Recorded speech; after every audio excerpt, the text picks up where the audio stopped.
వి gold trusted gold buyers మీరు తాకట్టు పెట్టిన బంగారాన్ని విడిపించి ఈ రోజు ఉన్న మార్కెట్ ధరకు కొనబడను 7771077720. నమస్కారం, welcome to I dream health talks with Vijitha కార్యక్రమానికి స్వాగతం.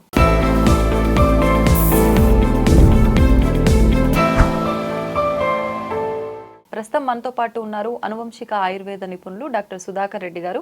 ఇప్పుడు వారితో మాట్లాడి అసలు నిజంగా ఈ చలికాలంలో ఎటువంటి ఆరోగ్య సమస్యలు వస్తాయి, వాటికి ఎటువంటి పరిహారాలు చేసుకోవచ్చు, ఎటువంటి పరిహారాలు చేసుకుంటే వాటి నుంచి మనం ఉపశమనం పొందొచ్చో అడిగి తెలుసుకుందాం. నమస్కారం అండి. అయితే సాధారణంగా మనకు కొంతమందికి నార్మల్గానే సీజన్తో సంబంధం లేకుండా డైజెషన్ ప్రాబ్లమ్స్ ఎక్కువగా చూస్తుంటాం. కొంతమందిలో మాత్రం ముఖ్యంగా కొంతమందిని కాదు చాలా వరకు అందరికీ కూడా 99% చలికాలం వచ్చింది అని అంటే తిన్న ఆహారం సరిగా జీర్ణం అవ్వడం అనేది చాలా కష్టంగా ఉంటుంది. జీర్ణం అవ్వక మరుసటి రోజు మళ్ళీ అది ఇబ్బందిగా ఉండటము, అది అలానే కంటిన్యూ అయితే అది పొట్టలో ఒక రకంగా మారిపోయి గ్యాసెస్ ఫామ్ అవడము, ఇలా రకరకాలుగా చూస్తూ ఉంటామండి. అటువంటప్పుడు ఏం చేస్తే బాగుంటుంది? అంటే తక్షణమే రిజల్ట్ రావడానికి ఏదైనా పరిహారం ఉందా, లేదు అని అంటే ఏదైనా కోర్స్ లాగా వాడాలా, ఏ రకంగా? మామూలుగా ఏంటంటే మన ఇంట్లోనే ఉంది హోమ్ రెమెడీ. యాక్చువల్గా మామూలుగా అయితే పూర్వకాలం నుంచి కూడా వర్షం పడగానే బెల్లం పెట్టుకుంటారు. తాటి బెల్లం ప్రతి ఇంట్లో పెట్టుకుంటారండి. తాటి బెల్లం పెట్టుకుని దాంట్లో ఆవు నెయ్యి కలిపి పెట్టుకుంటారు, పాడవదని. తాటి బెల్లంలో ఆవు నెయ్యి కలిపేసి పెట్టుకుంటారు. ఎంత క్వాంటిటీకి? ఎంత? కిలో బెల్లానికి ఒక 250 గ్రామ్స్ ఆవు నెయ్యి కలుపుకుంటారు. కలిపి పెట్టుకుంటారు. దాంట్లోనే కొంచెం సొంటి పొడి, కొంచెం జీలకర్ర పొడి కలిపి పెట్టుకుంటారండి. ఇప్పుడు ట్రెడిషనల్గా ఎప్పటి నుంచో ఉన్నదే. అది కుండలో నిలువ చేసి పెట్టుకుంటారు. పెట్టుకుని ఏంటంటే కరక్కాయకి డైజెషన్ పవర్ బాగుంటుందండి. ఇది మామూలుగా కరక్కాయ పౌడరు, గింజలు తీసేసిన కరక్కాయ పౌడరు. ఈ కరక్కాయ పౌడరు ప్లస్ ఇది తాటి బెల్లం అండి. ఇది తాటి బెల్లం ఏదో వర్షం పడితే మెత్తపడిపోతుంది. అది పాడవకన్నా ఫంగస్ పామకన్నా ఉండటానికి మా ఆయుర్వేద వైద్యులు చాలామంది 200-300 కేజీలు ఈ చలికాలంలో స్టోరేజ్ పెట్టుకుంటారు. వర్షాకాలం నుంచి చలికాలం వరకు స్టోరేజ్ పెట్టుకుంటారు. ఇది మాకు బేస్ అండి. ఇది అంటే బేస్ మెడిసిన్ అనమాట. దీంట్లో కరక్కాయ పొడి కలిపి ఇలా వేడి నీళ్ళలో ఒక టీ స్పూన్ కరక్కాయ పొడి, హాఫ్ టీ స్పూన్ తీసుకుంటే సరిపోతుందండి. హాఫ్ టీ స్పూన్ కరక్కాయ పొడి, హాఫ్ టీ స్పూన్ కరక్కాయ పొడి, ప్లస్ ఇదేమో టీ స్పూన్ బెల్లం వేసేసి మనం వేడి నీళ్ళలో కలుపుకుని రాత్రి నిద్రించే ముందు తాగితే సరిపోతుందండి. బాగా వేడి నీళ్ళ గోరువెచ్చగా ఉన్న నీళ్ళలో కలుపుకుంటే ఇట్లా ఇప్పుడు పెట్టాను కదండి నేను. ఇది దీన్ని మామూలుగా కలిపేసుకోవాలండి. ఇట్లా కలిపేసుకుంటే కలిసిపోతుంది బాగానే. నేను తాగేసేయాలి నైట్. ఉడికిన బెడ్ టైంలో తాగేస్తే ఎటువంటి ఆయుర్వేద ఔషధాలు వాడినా, అలోపతిక్ మెడిసిన్స్ వాడినా కూడా ఇది తీసుకోవచ్చు. ఒక అరగంట గ్యాప్లో తీసుకోవచ్చు. ఎటువంటి వేడి చేయటం కానీ అట్లాంటి ఏమి వికారాలు ఉండవు. తిన్న ఫుడ్ అంతా అరిగిస్తుందండి మొత్తం. ఓకే. ఇప్పుడు కొన్నిసార్లు ఎక్కువ మసాలా ఫుడ్ అలాంటివి తిన్నప్పుడు అవి తిన్నప్పుడు కూడా ఇది తీసుకోవచ్చండి. దీనివల్ల ఏమవుతుంది, ఎముక బలం పెరుగుతుంది, ప్లస్ కంటి చూపు కూడా ఇంప్రూవ్ అవుతుంది. ఈ పిల్లల్లో కూడా కాన్స్టిపేషన్ ఉంది, వాళ్ళకి ఏంటంటే దీంట్లో సగం వేసేవాలి. హాఫ్ టీ స్పూన్లో 1/4 వేసి కొంచెం బెల్లం వేసి ఇస్తే దీనివల్ల ఏంటంటే ఎముకలు దృఢంగా తయారవుతాయండి. పిల్లలు అంటే ఏ వయసు? పిల్లలు అంటే ఇంచుమించులు 5 సంవత్సరాల పిల్లల కాడి నుంచి ఇచ్చుకోవచ్చండి. మామూలుగా ఇంకా కరక్కాయ ఎందుకు అనుకుంటే ఈ బెల్లమే కొంచెం వేడి నీళ్ళలో కలిపి తాగిపించవచ్చు. ఓన్లీ బెల్లం అంటే అందులో బెల్లం ఆవు నెయ్యి కలిసి జీరా పొడి కూడా దీంట్లో మనం 1 కిలో బెల్లానికి ఒక 50 గ్రాములము సొంటి పొడి, ఒక 50 గ్రాములు జీలకర్ర పొడి, 250 గ్రాములు ఆవు నెయ్యి కలిపి పెట్టామండి. అలా పెట్టుకుని ఎన్నాళ్ళైనా ఉంటుంది. ఒక 2 years అయినా 3 years, ఎంత ఓల్డ్ అయితే అంత మంచిదండి బెల్లం. దాని మెడిసినల్ ప్రాపర్టీస్ పెరుగుతూనే ఉంటాయి, ఖరాబ్ కాదు. అది పూర్వకాలం చాలా మంది కూడా బెల్లం ఇన్స్టెంట్గా వాడుకునేవారు కదా. మిద్దెల మీద పెట్టుకుని 6 నెలలు అయిపోయిన తర్వాత పాత బెల్లం, పాత బియ్యం వాడేవారు. అందు గురించి హెల్త్ ప్రాబ్లమ్స్ పెద్దగా రాలేదండి వాళ్ళకి. అందు గురించి ఈ బెల్లాన్ని కూడా ఇలా స్టోరేజ్లో పెట్టుకుంటారు, ఎన్ని సంవత్సరాలైనా ఉంటుంది. ఈ బెల్లాన్ని ఏంటంటే ఇలా కరక్కాయ పొడితో తీసుకుంటాం వల్ల ఏంటంటే తిన్న ఫుడ్ అంతా పూర్తిగా అరుగుతుందండి. అరిగి మనకి ఇంటెస్టైన్స్లో వచ్చే ప్రాబ్లమ్స్ కూడా మనకి రెక్టిఫై చేస్తుంది. దాంట్లో ఏమైనా బ్యాడ్ బ్యాక్టీరియా ఉన్నా కూడా కిల్ చేసి కూడా దీనికి ఉంటుంది. ప్లస్ ఏంటంటే అరుగుదల శక్తిని పెంచుతుంది బాగా. ఫ్రీ మోషన్ అవుతుంది. ప్లస్ ప్రీ మోషన్ ఎప్పుడైందో బ్యాడ్ గ్యాసెస్ రావు, అన్ఈజీనెస్ ఉండదు. ప్లస్ ఏంటంటే పిల్లల్లో ఎదుగుదలకు ఉపయోగపడుతుంది బెల్లం. డైజెషన్ ప్రాబ్లం ఒక్కటే కాదు, ఎవరికైనా మోషన్ ఫ్రీగా లేదు పని చేస్తుంది. 2 పూట్ల తీసుకుంటే ఇంకా బాగుంటుంది. వాళ్ళు ఎక్కువ హెవీగా బాధపడుతున్న వాళ్ళు 2 పూట్ల తీసుకుంటే, పొద్దున్న టిఫిన్ అయిపోయిన తర్వాత సాయంత్రం భోజనం అయిపోయిన తర్వాత తీసుకుని కొంచెం ఏంటంటే తీగజాతికి సంబంధించిన ఫుడ్ అంటే బీరకాయ కానీ సొరకాయ కానీ కీర కానీ ఇలా తీగజాతికి సంబంధించినవి తీసుకుని చాలామంది ఉన్న పొట్టు అంతా లాగేస్తూ ఉంటారు. దాన్ని పొట్టు ఉంచుకునే మనం చేసుకో మినిమం 50% అయిన పొట్టు తీసి 50% ఉంచుకోవాలి. అదే మన ఫైబర్ అండి. ఆ విధంగా మనకి ఏంటంటే భోజనానికి ముందు చాలా మంది వెజిటేబుల్స్ ఉడకబెట్టుకు తింటారు. అలా తీగజాతికి సంబంధించిన వెజిటేబుల్స్ ఉడకబెట్టుకు తిన్నారనుకోండి, ఈ చలికాలంలో కదా ఏ కాలాల్లో కూడా అలా ఫైబర్ రిచ్ ఫుడ్ తింటే మనకి ఆ ఫైబర్ మనకి బాగా ఉపయోగపడుతుంది. దాంతోపాటు ఏంటంటే ఈ తాటి నీర నుంచి తయారు చేస్తారు. దీన్ని 10 కేజీలు నీర తయారు చేస్తే కేజీ బెల్లం తయారవుతుందండి. అది కేజీ మాత్రమే తయారవుతుంది. ఇంకా బయట తక్కువ రేటుకి అమ్ముతారు కానీ కొంచెం కల్తీలు ఉంటాయి. ఉండదండి, అంటే కొంచెం పంచదార మిక్స్ చేస్తారు ఎందుకంటే స్టోరేజ్ ఉండదని. ఆ స్టోరేజ్ ఉండకపోతే ఫంగస్ ఫామ్ అవుతుందని. ఆవు నెయ్యి కలిపితే ఎక్స్పెన్సివ్ అయిపోతుందని కలపరు. ఆవు నెయ్యి లేని వాళ్ళు గేదె నెయ్యి కూడా కలుపుకోవచ్చు. ఆవు నెయ్యి కాస్ట్ ఎక్కువ అయిపోతుంది అనుకుంటే మంచి గేదె నెయ్యి కూడా దీంట్లో కలిపి వాడుకోవచ్చు. ఏ నెయ్యి వాడినా కూడా అది నెయ్యి, తేనె, ఉప్పు ఇవి 3 ప్రిజర్వేటివ్స్ అండి. మామూలుగా అయితే జస్ట్ స్టోర్ ఉండడం కోసం, నిల్వ ఉండడం కోసం మాత్రమే తప్ప వాల్యూస్ ఏమి యాడ్ అవ్వవు. వాల్యూస్ ఉంటాయి. ఇప్పుడు కళ్ళుప్పు వాడితే మనకి అయోడిన్ లోపం ఇవన్నీ పోతాయి. ఇప్పుడు తేనె ఉన్నది అనుకోండి, కఫ పదార్థం పెరగకుండా ఉండడానికి, ఐరన్ బాగా ఇంక్రీజ్ కావడానికి అన్ని విధాలుగా మనకి తేనె ఉపయోగపడుతుంది. ఇవన్నీ ప్రిజర్వేషన్ కి వాడేవాళ్ళు ఉండేది వరకు. ఇప్పుడు ప్రిజర్వేటివ్స్ వచ్చినాయి. ఇప్పుడు నెయ్యి అన్నది ఏంటంటే ప్రిజర్వేటివ్. ఇది వాడవకన్నా దాన్ని చాలా కాలం పాటు స్టోర్ చేసి ఉంచుతుంది. అంటే ఇప్పుడు నెయ్యి స్టోర్ చేయడానికి ఉపయోగపడే ఒక ఆధారం అంటే అది ఇంకా ఏ సందర్భాల్లో? ఇప్పుడు నెయ్యి అన్నది ఏంటంటే ఇది వరకు భోజనం తిన్నప్పుడు కొంచెం గేదె నెయ్యి కానీ ఆవు నెయ్యి కానీ వేసుకుని సొంటిపొడి వేసుకుని తినేవారు. ఎందుకంటే తిన్న ఫుడ్ ముందు నెయ్యితో ఫుడ్ తింటే ఈ థ్రోట్ అంతా మనకి ఈజీ అవి మనకి తర్వాత తినే ఫుడ్ బాగా వంట పడుతుందని కంపల్సరీ నెయ్యి తింటే డైజెస్టివ్ పవర్ బాగా పెరుగుతుంది. ఈ ఎముకల్లో లూబ్రికేషన్, ఇప్పుడు లూబ్రికేషన్ డ్రై అయిపోయిందని చాలా రకాల మందులు వాడుతున్నారు. మరి 60 సంవత్సరాల వరకు పూర్వీకులు అది అంత బోన్ రిలేటెడ్ ప్రాబ్లమ్స్ ఏమీ వచ్చేది కాదు. తర్వాత వాళ్ళకి వర్క్ తగ్గిపోయి అట్లా ఒక సీట్లో ఎక్కువసేపు మనం ఉండటం వల్ల ప్రాబ్లమ్స్ పెరిగాయి. ఇప్పుడు ఏంటంటే నెయ్యి ఎప్పుడైతే మానేశారో అప్పుడే హెల్త్ ప్రాబ్లమ్స్ అన్నీ స్టార్ట్ అయినాయి. ఎప్పుడైతే నెయ్యి తీసుకుంటారో స్కిన్ డ్రైనెస్ రాదు. స్కిన్ డ్రైనెస్ వస్తేనే చర్మ వ్యాధులు వస్తాయండి. చలికాలంలో ఎక్కువ నెయ్యి మినిమం ఆవు నెయ్యి అయితే 3 స్పూన్స్ వరకు తీసుకోవచ్చు. ఒక పర్సన్ తీసుకోవచ్చు. దానివల్ల ఏం ఫ్యాట్ పెరగడం అటువంటివి ఉండవు. వరి నెయ్యి అయితే 1 స్పూనే తీసుకోవాలి. తీసుకుని ఇది మనకి ఎప్పటికప్పుడు స్కిన్ ప్రొటెక్ట్ చేస్తూ ఏజ్ ఫ్యాక్టర్ మన మీద పడకన్నా కూడా నెయ్యి ప్రొటెక్ట్ చేస్తుందండి.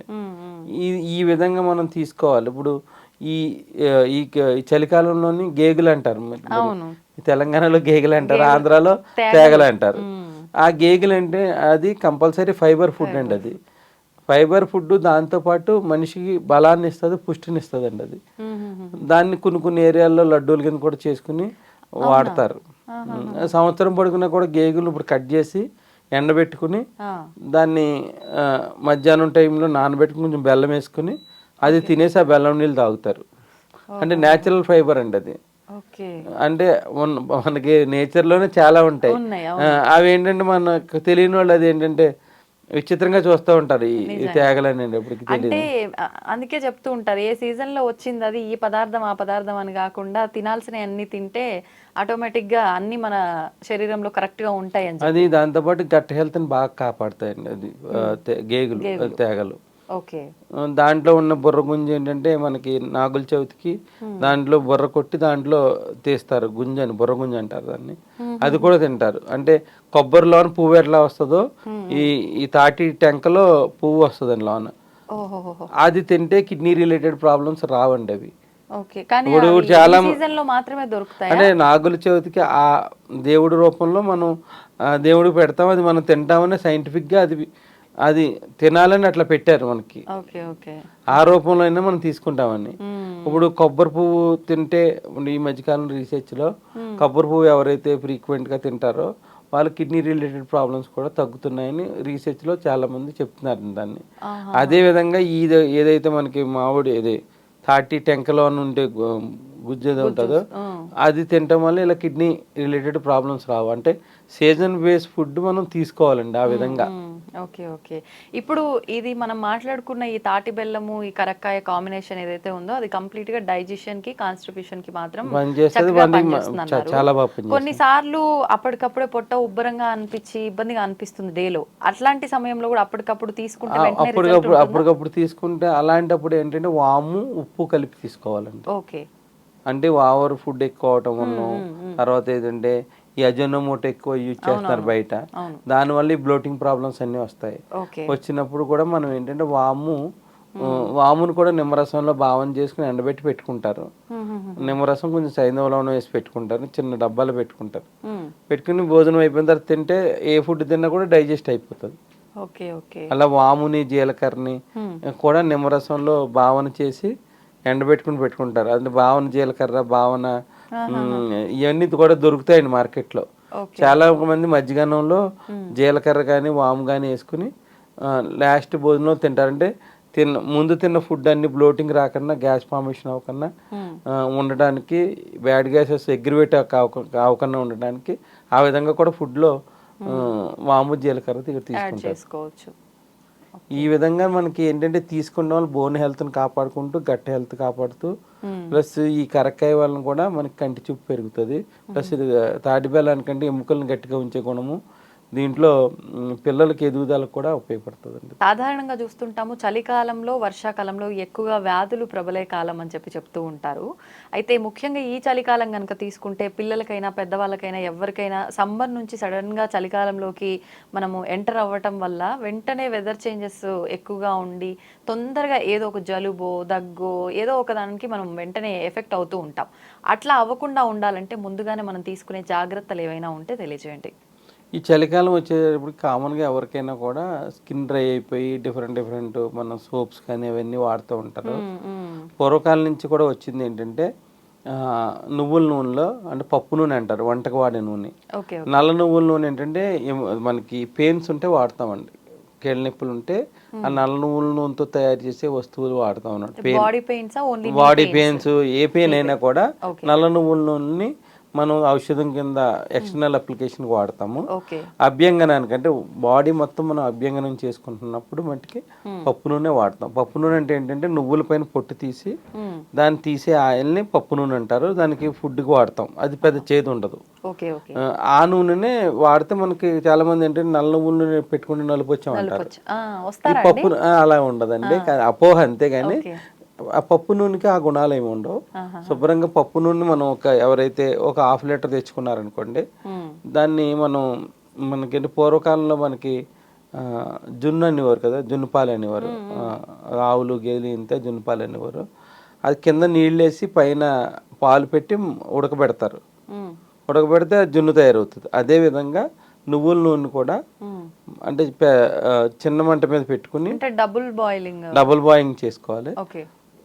అలా నువ్వుల నూనె మరగబెట్టుకోవాలండి 45 మినిట్స్ సిమ్లోనండి. మరగబెట్టుకుంటే ఈ నువ్వుల నూనె ఉన్న వాటర్ కంటెంట్ పోతుంది అనమాట. నూనెలో కూడా వాటర్ కంటెంట్ ఉంటుంది. అలాగా మేమైతే ఏం చేస్తామంటే 45 మినిమం 3 రోజులు పెడతాం అనమాట అండి. ఫస్ట్ 45 నిమిషాలు పెడతాము. తర్వాత రోజు కూడా మూత పెట్టకూడదు, దాని మీద క్లాతే కప్పు ఉంచాలి. తర్వాత రోజు కూడా 30 నిమిషాలు మరగబెడతాము. తర్వాత రోజు 30 నిమిషాలు మరగబెడతాం అనమాట. అంటే మేము 1 లీటర్ మరగబెడతాము. మేము దాదాపు ఒక 2 గంటలు మీరు 3 రోజుల పేరు మీద అది మరిగించేది. రెండు అంటే అంతే 1 hour 45 minutes మరిగిస్తాము. దానిపైన ఎటువంటి మూత పెట్టమండి. పెడితే మళ్ళీ మాచర్ ఫామ్ అవుతుంది. ఇలాగ మనం 3 రోజులు మనం నువ్వుల నూనెని మరిగించుకుని మూర్ఛిత తిలతైలం అంటారు. అది మూర్ఛిత తిలతైలం అంటారు. మా గురువు గారి దగ్గర నేర్చుకున్నాను. అంటే అది మార్కెట్ లో ఆ పేరుతో అమ్ముతారా? ఆయుర్వేద మరి మన ఇంట్లో తయారు చేసుకోవచ్చు కానీ ఈజీ. మనం తక్కువ ఆయిల్ పెట్టుకున్నప్పుడు మాడకన్నా ఉండటానికి డబుల్ బాయింగ్ ప్రొసీజర్ ఫాలో అవుతాం. చాలా మంది ఏం చేస్తారంటే ఇళ్ళలో అంత కన్జంప్షన్ ఉండదు, మళ్ళీ ఒక 100 ml లేకపోతే 250 ml చేసుకుంటారు. మళ్ళీ క్వాంటిటీ తక్కువ తీసుకున్నప్పటికీ 45 మినిట్స్ మరి ఏం కాదండి, కింద వాటర్ వేస్తాం కదండి, కింద వాటర్ పైన ఇది ఉంటుంది, మళ్ళీ మాడదు. అదే 1 లీటర్ తీసుకుంటే చిన్న మంట పెట్టుకుంటాం వల్ల ఇబ్బంది ఉండదు. 1 లీటర్ కాకుండా తక్కువ తీసుకునే వాళ్ళ మట్టుకి ఆ విధంగా మరిగించుకుంటే మనకి ఆ ఆయిల్ వల్ల ఉపయోగం ఏంటంటే మనం మసాజ్ చేసుకోకుండా మన టిష్యూ లెవెల్లోకి వెళ్ళిపోతుంది. అది ఏడు పొరల్లోకి వెళ్ళి ఎముకను కూడా గట్టికి పరిచే గుణం దానికి ఉంటుంది, అబ్జర్వ్ అయిపోతుంది. ప్లస్ డ్రైనెస్ రాదు. దాంట్లో మనం ఒక 100 mlకి 10 ml ఆముదం కలుపుకుంటాం. మరీ డ్రైనెస్ ప్రాబ్లం ఉన్న వాళ్ళకి కొంచెం ఆముదం కలుపుకుని, జిడ్డు ఉండదండి, జిడ్డు ఆముదం కలుపుకుని అప్లై చేసుకునేటప్పటికి డ్రైనెస్ రాదు. ఈ డ్రైనెస్ వల్ల చర్మం వ్యాధులు వస్తాయండి. అంటే ఎక్కువగా చలికాలంలో వస్తాయి. తలకు కూడా మనం ఎట్లా అంటే నువ్వుల నూనె ఒక 100 ml 25 ml ఏమో ఆముదం కలిపి పెట్టి ఉంచుకోవాలి. ఉంచుకుని తలకు మసాజ్ చేసుకోవాలి. మసాజ్ చేసుకునే వాళ్ళు ఏంటంటే డ్రై అవ్వకుండా ఉంటే చుండ్రు రాకుండా ఉంటుందండి. అది మాయిశ్చరైజేషన్ మెయింటైన్ అవుతుంది తలలో. ఇప్పుడు చాలా వరకు నువ్వుల నూనె అంటే హీట్ ఎక్కువ అంటూ ఉంటారు. ఆల్రెడీ హీట్ బాడీస్ ఉన్న వాళ్ళు కూడా ఈ విధానం పాటించవచ్చు. లేదంటే మరీ హీట్ బాడీస్ ఉన్న వాళ్ళు అయితే కొబ్బరి నూనె ఏమో ఒక 100 ml ఒక 25 ml ఏమో ఆముదం కంపల్సరీ. ఆముదం డ్రై కానివ్వదండి, ఈ స్కాల్ప్ డ్రై కానివ్వదు. అలా కంపల్సరీ మనం ఏంటంటే ఈ చలికాలంలో రోజు విడిచి రోజు కానీ 2 రోజులకు ఒకసారి పెట్టుకుని తలస్నానం చేసేయచ్చు. నైట్ పెట్టుకుని పొద్దున్న తలస్నానం చేసేయచ్చు. ఓకే. ఒకవేళ మీరన్నట్టు ఇందాక అభ్యంగనానికి ఆ నువ్వుల నూనె ప్రాసెస్ చెప్పింది, అది ఒకవేళ బాడీకి కూడా రీప్లేస్మెంట్ ఏమన్నా ఉందా దాని బదులు? మెయిన్ ఏంటంటే చాలా మందికి స్వెట్టింగ్ పట్టదు. ఇప్పుడు మీరున్నారు మామూలుగా ఇండోర్లో ఉంటారు, వాళ్ళు ఏంటంటే ఆవ నూనె పెట్టుకోవాలి. ఆవాల నూనెని ప్లస్ పచ్చకర్పూరం. అంటే స్వెట్ ఎక్కువగా వస్తున్న వాళ్ళు రావడం కోసం రావాలి. ఇప్పుడు ఏసీలో ఉండడం వల్ల రాదు. వాళ్ళు ఏం చేయాలి, రోజు విడిచి రోజు ఆవాల నూనె పెట్టుకోవాలి. ఆవాల నూనె పచ్చకర్పూరం అంటే ఒక 100 ml ఆవాల నూనె ఉందనుకోండి, దాంట్లో ఒక పచ్చకర్పూరం ఒక 10 రూపీస్ అంటే కొంచెం క్వాంటిటీ వేసుకుని దాన్ని బాడీకి మసాజ్ చేసుకునేటప్పుడు మీకు స్వెట్టింగ్ మామూలుగా పడుతుంది. ఇది మరిగించాలండి కొంచెం, అంటే అది మన కర్పూరం కరిగే వరకు మరిగించుకుని ఎప్పుడూ కూడా గిన్నె వేడి చేసి పక్క తీసి అప్పుడు ఆయిల్ పోసుకోవాలి. చాలా మంది గిన్నె తీసుకొచ్చి దాంట్లో పెట్టి బర్న్ అయిపోతుంది. గిన్నె వేడైన తర్వాత పక్కన తీసి ఆయిల్ పోసుకుంటే మనకి ఇవన్నీ 2 కరిగిపోతాయి. కరిగిపోయిన తర్వాత అప్పుడు బాడీకి అప్లై చేసుకుని ఒక అరగంట తర్వాత మనం పెసరపిండి కానీ శనగపిండితో కానీ చేయాలి. మనం సబ్బు వాడితే మళ్ళీ డ్రైనెస్ వస్తుంది. మనం అంటే ఎక్కువ ఏదో 4 పిండిలు కూడా వాడిన అవసరం లేదు. మనం ఖాళీ పెసరపిండి, కొంచెం పసుపు అంటే కస్తూరి పసుపు దొరుకుతుంది, ఆ పసుపు యాడ్ చేసుకుని మనకు వీలుంటే దొరికితే వేపాకు చూర్ణం కొంచెం యాడ్ చేసుకుంటే సరిపోతుంది. అందులోనే ఈ 3 చాలండి.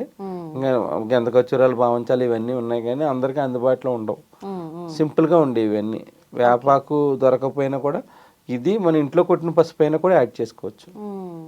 ఎందుకు యాడ్ చేసుకోమంటారంటే కొంతమందికి మనకి శనగపిండి అవన్నీ పెట్టుకుంటే ఇరిటేషన్స్ ఉంటాయి, రాకన్నా ఉండడానికి మనం పసుపును వాడతాం అన్నమాట. శనగపిండి కూడా స్కిన్ ని డ్రై చేస్తుంది అంటూ లేదు, మేము ఎప్పుడైతే ఇప్పుడు పెడతాం కదండి, ఈ జిడ్డు పోవడానికి కొంచెం మనం చేసుకుంటాం అనమాట.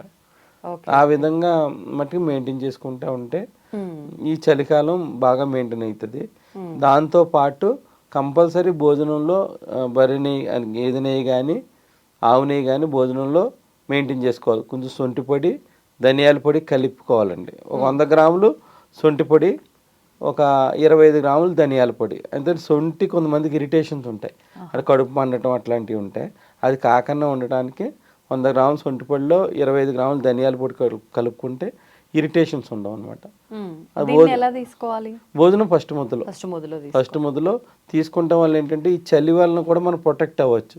అంటే బాడీలో మనకి ఉష్ణోగ్రత కరెక్ట్గా మెయింటైన్ అవుతుంది, బాడీలో హీట్ ఫార్మేషన్ కరెక్ట్గా మెయింటైన్ అయ్యి మన బయట ఎంత చలి ఉన్నా కూడా మన బాడీ ప్రొటెక్ట్ చేసుకునేలా ఉంటుంది. ఓకే. అంటే కొంతమందికి నార్మల్ టెంపరేచర్ ఉన్నా కూడా ఎక్కువ చలి పెడుతుంది, అలా ఉండకుండా ఉంటుంది. అందుకే ఈ చలికాలంలో ఉలవచారు తాగుతారు. అంటే ఈ తెలంగాణలో అలవాటు చాలామంది ఉలవచారు బయట కూడా అమ్ముతారు. ఆ ఉలవచారు తాగడం వల్ల ఏంటంటే ఈ కిడ్నీ ఫిల్టరింగ్ ప్రొసీజర్ కూడా బాగుంటుంది. ఆహాహా. ప్లస్ అలా ఉలవచారు వారానికి 2 సార్లు మెయింటైన్ చేసుకుంటూ ఉంటే ఈ చలి నుంచి కూడా ప్రొటెక్ట్ అవ్వచ్చు. ఓకే. మనకి పెదాలు పగిలిపోతూ ఉంటాయి. అవును. బయట మీకు ఆల్మండ్ ఆయిల్ దొరుకుతుంది, మామూలుగా ఇట్లా దొరుకుతుందండి. ఇలా గాజు బాటిల్లో పెట్టేసుకోవాలి. పెదాలకి మనం అది అప్లై చేసుకుంటే పగలకనే ఉంటాయి. అంటే రాత్రి సమయంలోనా అండి? రాత్రి పెట్టుకోవచ్చు, పగలు కూడా పెట్టుకోవచ్చు. ఈ చలికి పెదాలు పగిలిపోతూ ఉంటాయి. మన ఆముదం ఇది ఆల్మండ్ ఆయిల్ ఇది బాదం నూనె రాసుకోవచ్చు, లేదంటే ఆవు నెయ్యి కూడా రాసుకోవచ్చు. ఇది ఆవు నెయ్యి అండి. ఇది ఈ పెదాలు పగిలిపోకుండా రాసుకోవచ్చు దీనికి. ఈ రెండు మనం చలికాలంలో మెయింటైన్ చేసుకుంటే కాస్ట్లీ కెమికలైజేషన్ లిప్స్టిక్స్ అవి వాడకన్నా మనకి ఇవి ఉపయోగపడతాయి అన్నమాట. ఇప్పుడు ఆవు నెయ్యి బదులు గేదె నెయ్యి కూడా రాసుకోవచ్చు, మేగడ కూడా రాసుకోవచ్చు. ఇప్పుడు నలుగు పిండిలో కూడా పాల మేగడ కలుపుకొని కూడా నలుగు పెట్టుకుంటారు. మీగడ అనేది మంచిది. నెయ్యి కూడా కలుపుతారా? నెయ్యి కలపరు, పాల మేగడ కానీ పాలు కానీ కలుపుకొని నలుగు పెట్టుకుంటారు. పచ్చిపాలైనా? పచ్చిపాలు, కాచినవా? పచ్చిని పెట్టుకోవచ్చు, కాచిని పెట్టుకోవచ్చు. పాలు పెట్టుకోవడం వల్ల ఏంటంటే క్లీనింగ్ ప్రొసీజర్ కూడా క్లీన్ గా ఉంటుంది. ఈ చలికాలంలో జెంట్స్ లో చాలా మంది పాలు పెరుగుతో కూడా షేవింగ్ చేసుకుంటారు. అవునా? అంటే ఇవన్నీ క్రీమ్స్ అన్ని అవసరం లేకుండా ఓళ్ళలో చేసుకుంటారు. అంటే పాలు పెరుగు కూడా ఆ విధంగా కూడా ఉపయోగపడతాయి. నిజంగా కొత్త విషయం వింటున్నా. చేసుకుంటారు, పూర్వకాలం ఉన్న వాళ్ళు చేసుకుంటారు. ఇప్పుడు మానేశారు కానీ చేసుకుంటారు అంటారు. మేగడ అన్నది ఎప్పుడు కూడా మంచిదే. మనకి ఆయిల్ కంటెంట్ ఉంటుంది, ఆయిల్ కంటెంట్ ఉంటుంది, మాయిశ్చరైజేషన్ మెయింటైన్ అవుతుంది. పిల్లలకు కూడా మేగడేసే నలుగు పెడతారు. ఇలా మూర్చి తెలతాయలు అంటారు. ఎవరింటిలో చేసుకోవచ్చు. బయట నువ్వుల నూనె కొనుక్కు తెచ్చుకోవాలి, చిన్న మంట మీద మరిగించుకోవాలి. 1 లీటర్ అయితే చిన్న మంట మీద డైరెక్ట్ స్టవ్ మీద పెట్టుకోవచ్చు. లేదంటే ఇట్లా వాటర్ వేసి పెట్టుకుంటే అది ఏమవుతుందంటే మన చెవుల్లో కూడా మనకి డ్రైనెస్ వచ్చేస్తుంది. చెవుల్లో కూడా మనం ఏంటంటే వెల్లుల్లిపాయని ఒక స్పూన్లో ఈ నువ్వుల నూనె తీసుకుని వెల్లుల్లిపాయ మార్చి చెవుల్లో వేసుకోవడం వల్ల ఏమవుతుంది, చెవుల్లో దురదలు రావడం ఇట్లాంటి ఇరిటేషన్స్ ఉండవు. తలస్నానం చేసినా కూడా చెవుల్లో నీళ్ళు వెళ్ళవండి దానివల్ల. ఇదివరకు తలస్నానం చేసినప్పుడు నువ్వుల నూనె వెల్లుల్లిపాయ మార్చి చెవుల్లో వేసేవారు. మా చైల్డ్హుడ్లో మా అమ్మ వాళ్ళు వేసేవారు అనమాట. వేస్తే అప్పుడు మనకి చెవు పోట్లు అవి లేవు. అంటే వాటర్ ఇప్పుడు ఈఎన్టీ డాక్టర్కి వెళ్ళినా మీరు చెవులో వాటర్ పడకన్నా చేయండి, మీకు అప్పుడు తగ్గుతాయి అంటారు. ఇదివరకు అదే సైన్స్ వాళ్ళ దగ్గర నుంచి వచ్చింది. ఇప్పుడు చెవుల్లో ముక్కుల్లో నూనెలు వేయకూడదు అని చెప్పి అంటే డాక్టర్ దగ్గరికి వెళ్ళరనే అంటారండి. మరి సైడ్ ఎఫెక్ట్స్ ఏముండవు. ఇప్పుడు ఈ కాలంలో చాలా మంది సైనోసైటిస్ తో బాధపడుతూ ఉంటారు, జలుబుతో బాధపడుతూ ఉంటారు. వాళ్ళు కూడా ముక్కుల్లో అణుతైలం అని దొరుకుతుంది మార్కెట్లో. 2 drops ముక్కుల్లో వేసుకునేవి ముక్కు దెబ్బడ అవి ఉండకన్నా ఉంటాయి అనమాట. తర్వాత ఎపిసోడ్లో మన సైనోసైటిస్ గురించి మనం డైట్ అయినా తెలుసుకుందాం అండి. ఈ విధంగా మనకి చలికాలంలో అలా ప్రొటెక్ట్ చేసుకోవాలి. వేడివేడిగా అన్నం తినాలి. ప్లస్ దాంతో పాటు వెర్రి నువ్వులు అని దొరుకుతాయండి. ఇప్పుడు గడ్డి నువ్వులు అంటారు. దాన్ని కారపొడి కింద కొట్టుకుంటారు. అది తినటం వల్ల ఏంటంటే లంగ్స్ రిలేటెడ్ ప్రాబ్లమ్స్ రావు. అంటే ఊపిరితిత్తులకు సంబంధించిన సమస్యలు రాకుండా ఉంటాయి. నెమ్ము లాంటివి రాకుండా ఉంటాయి. వెర్రి నువ్వులు గడ్డి నువ్వులు అంటారు. ఒకసారి మీకు నెక్స్ట్ ఎపిసోడ్ ఎప్పుడైనా జరిగినప్పుడు నేను చూపిస్తానండి. అందరికి ఐడియా ఉన్నది. ఇప్పుడు ఈ తెలంగాణలో కంపల్సరీ ఏదో పూట కంపల్సరీ కారపొడి కింద వాడతారు.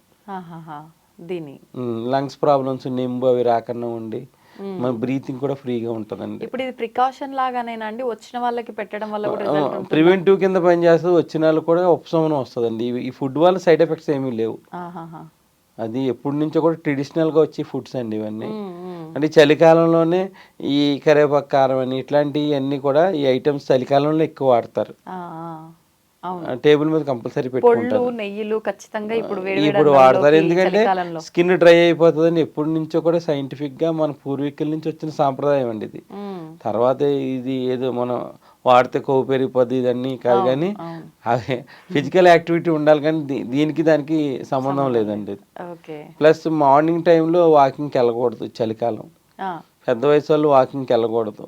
ఓకే. చాలా మంది మఫలర్స్ వేసుకోకుండా వాకింగ్కి వెళ్ళిపోతూ అంటే ఉంటారు. వెళ్ళటం వల్ల ఏంటి? వెళ్ళకూడదు, ఈ మంచిది కాదండి ఇది. పొద్దున్న 4:30-5కి వెళ్ళిపోతూ ఉంటారు. అవును. కంపల్సరీ చెవుల్లో కాటన్ పెట్టుకోవాలి, దూదులు పెట్టుకుని వెళ్ళవలసి వస్తే మఫ్లర్ వేసుకునే వెళ్ళాలి. ఇప్పుడు ఈ చలికాలంలోనే పెరాలసిస్ ఇలాంటి ప్రాబ్లమ్స్ వస్తాయి, మా పక్షవాతం ఇవన్నీ సమస్యలు ఈ చలికి బిగిసిపోయి వస్తాయి. అవును. అందుకే నైట్ టైం పడుకున్నప్పుడు కంపల్సరీ వేడి నీళ్ళు తాగి పడుకోవాలి. ఎవరైనా వేడి నీళ్ళు తాగి పడుకోవాలి. వీలుంటే ఆ వేడి నీళ్ళలో దాల్చిన చెక్క పొడి డికాషన్ చేసుకుని తాగి పడుకోవాలి. దానివల్ల ఏంటంటే బాడీ మనకి బ్లడ్ సర్క్యులేషన్ బాగా స్టిమ్యులేట్ అయ్యి బ్రీతింగ్ కూడా ఫ్రీగా ఉంటుంది మనకి. ఓకే. అంటే ఎవ్రీడే తాగొచ్చా అండి? ఎవ్రీడే తాగాలండి, చలికాలం కంపల్సరీ తాగాలి. దానివల్ల బ్రీతింగ్ ఫ్రీగా ఉంటుంది, ఆ హీట్ ఫార్మేషన్ వల్ల ఫ్రీ ఉంటుంది, కార్డియో రిలేటెడ్ ప్రాబ్లమ్స్ రాకుండా ఉంటాయి, గుండెకి సంబంధించిన సమస్యలు రాకుండా ఉంటాయి. దీనివల్ల కడుపులో మంట ఏమి రాదండి, ఏమి రాదు. దాల్చిన చెక్క ఎంత వేసుకుంటాం మనం, 2 చిటికలు వేసుకుంటాం అంతే. దానివల్ల వేడి చేయడం అట్లాంటివి ఏమి ఉండవు. ఇది వెయిట్ లాస్ కి కూడా వెయిట్ లాస్ కి ఉపయోగపడుతుంది, మతిమరుపు రాకుండా ఉపయోగపడుతుంది, బీపీలో ఫ్లక్చుయేషన్స్ రాకుండా ఉపయోగపడుతుంది. ఈ విధంగా మనం దాల్చిన చెక్క ఆ విధంగా మనం నైట్ పడుకున్నప్పుడు వాడుతాం. చాలా మంది అశ్వగంధ పొడిలో దాల్చిన చెక్క పొడి కొంచెం ఒక చిటికెడు వేసుకుని కూడా తాగుతారు, ఎందుకంటే ఈ బెనిఫిట్స్ ఉంటాయని, మల్టిపుల్ బెనిఫిట్స్ ఉంటాయని. కాంబినేషన్ వల్ల ఇంకా బెనిఫిట్స్ ఉంటాయని. ఈ అశ్వగంధ పొడి కలిపి వాడటం వల్ల నైట్ టైం క్రాంప్స్ అంటే చేతులు వంకర పోవడం ఇట్లాంటి సమస్యలు రాకుండా అశ్వగంధ బాగా ఉపయోగపడుతుంది అండి. అవి చాలా వరకు ప్రివెంట్ చేస్తుంది, నిద్ర కూడా డీప్ గా పడుతుంది. దాంట్లో చిటికెడు దాల్చిన చెక్క పొడి వేసుకుంటారు. అందుబాటులో లేని వాళ్ళు కూడా వేడి నీళ్ళలో ఒక చిటికెడు దాల్చిన చెక్క పొడి వేసి తాగటం వల్ల ఏంటంటే నైట్ టైం గ్యాస్ ఫార్మేషన్ అవ్వకుండా కూడా ఉంటుంది మనకి. ఈ విధంగా మనకి చలికాలంలో జాగ్రత్తలు తీసుకుంటే ఈ ప్రాబ్లమ్స్, హెల్త్ ప్రాబ్లమ్స్ ఉన్నవాళ్ళు, ఈ కోల్డ్ సమస్యలు ఉన్న వాళ్ళు మటుకి 8 తర్వాతే వాకింగ్కి వెళ్ళారండి ఎవరైనా కూడా. సైనస్ ఉన్న వాళ్ళు, ఇవన్నీ ప్రాబ్లమ్స్ ఉన్న వాళ్ళు మటుకు కంపల్సరీ 8కి వెళ్ళాలి. 8కి వెళ్ళాలి. కొంచెం జాగ్రత్తగా ఉండాలి, మన చలికి ప్రొటెక్షన్గా ఇవన్నీ వేసుకుంటాం కూడా జాగ్రత్తగా ఉండాలి. మెయిన్ మట్టికి హెన్నాలు అవి పెట్టకూడదు ఎర్లీ మార్నింగ్. వింటర్ సీజన్ అయిపోయేదాకా తలకి పెట్టుకుంటారు కదా, గోరింటాకు అని ఇవన్నీ పెట్టుకుంటారు కదా, మార్నింగ్ అవర్స్ లో పెట్టుకుంటే నెంబు చేరిపోతుంది అండి వాళ్ళకి. పూజలు చేసుకున్నా కూడా తల బాగా ఆరబెట్టుకుని అప్పుడు పూజలు చేసుకోవాలి, తడితలతో కూడా చేసుకోకూడదు. అంటే ఎక్కువసేపు అలా తడిగా వదలకూడదు. చలికాలం మెయిన్ పోస్ట్ ప్రాబ్లీ వదలకూడదు. ఒకవేళ డైలీ అవన్నీ వేసుకునే వాళ్ళు ఉంటే మధ్యాహ్నం 3-4 మధ్యలో వేసుకోవాలి, టైంలో వేసుకోవాలి. లేకపోతే ఈ సైనస్ ప్రాబ్లం బాగా పెరిగిపోయి వాళ్ళకి చాలా ఇబ్బందికరంగా ఉంటుంది. ఈ విధంగా నెక్స్ట్ ఎపిసోడ్ లో మన సైనస్ గురించి దాని గురించి తెలుసుకుందాం. And for more videos, please subscribe to iDream. Please subscribe to iDream. Please subscribe iDream. And please subscribe to iDream. For more videos, subscribe to iDream. please like, share and subscribe to the channel. Congratulations, iDream. Subscribe to iDream. Subscribe to iDream. So subscribe to iDream Media. iDream ki iDream team andarki huge congratulations. Please subscribe iDream Media. Please subscribe to iDream. Subscribe iDream. Please subscribe to iDream. iDream అంటే నా కళల ఛానల్ను subscribe చేసుకున్న నోరు తిరుగుతలేదు, మీరైతే గంట గుర్తు కొట్టండి. For more such videos, please subscribe to iDream. Subscribe to iDream. Please subscribe to iDream. Please subscribe iDream Media. Please do subscribe to iDream. Please subscribe to iDream Media. For best entertainment and information, please subscribe iDream. And don't forget to subscribe to iDream.